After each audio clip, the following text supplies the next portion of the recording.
গরু পূজা কোন দিন থেকে শুরু হয় আজারি হুজুর ওয়াজে বললেন। ওয়াজটি শুনুন এবং দেখুন। এইদিকে বনি ইসরায়েলের এক দুষ্ট লোক ছিল, নাম সামিরি। কি নাম? সামিরি। সে সবাইরে বললো তোমাদের স্বর্ণগুলো ফালাও। স্বর্ণগুলো ফেললো, বনি ইসরায়েলের স্বর্ণগুলোকে গলিয়ে সে একটা গরুর বাচ্চা বানালো। গোবৎস। কিসের বাচ্চা? দেখেন গরুর পূজা কিভাবে শুরু হয় পৃথিবীতে প্রথম। গোবৎস পূজা, গরুর বাচ্চার পূজা কিভাবে। সে স্বর্ণ গলি গরুর বাচ্চা করে জিবরাইল আলাইহিস সালাম যে জামিনে এসেছিলেন, ওই ফেরেশতার পায়ের নিচের একটু মাটি সে বুদ্ধি করে প্যাকেটে রেখে দিছিল।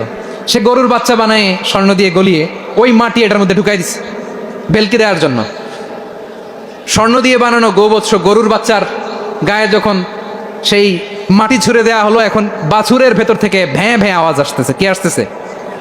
সবাই তো অবাক। সামিরি বলে, আরে তোমরা যে 70 জন দিয়ে মুসা আলাইহিস সালামরে পাঠাইছো ওইদিকে, এত ঘুরতেছে, আল্লাহরে খুঁজে পায় না, আল্লাহ তো এটার ভিতরে ঢুকছে। নাউজুবিল্লাহ বলবেন না? তোমরা যে 70 জন দিয়ে পাঠাইলা, 70 জন নিয়ে মুসা আলাইহিস সালাম খালি ঘুরতেছে, আল্লাহরে পায় না। পাবে কেমনে? আল্লাহ তো নাউজুবিল্লাহ এটার ভিতরে। সেজদা দাও। এই সেজদা দিয়ে গেল।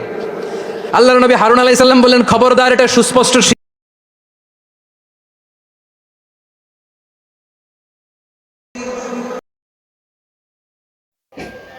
ভিডিওটা ভালো লাগলে লাইক কমেন্ট শেয়ার করবেন প্লিজ।